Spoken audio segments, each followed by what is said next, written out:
విడు మొరటోడు అని వాళ్ళు వీళ్ళు ఎన్నెన్ని అన్న పసి పిల్లవాడు నవ్వాడు.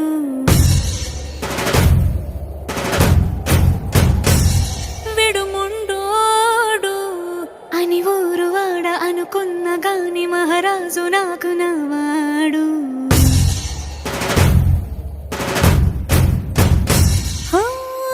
మాట పెడుసైనా మనసులో వెన్న రాయిలా ఉన్నవాడిలోన దేవుడెవరికి తెలుసును నాకన్నా. సూసేకి అగ్గిరవ్వ మాదిరే ఉంటా.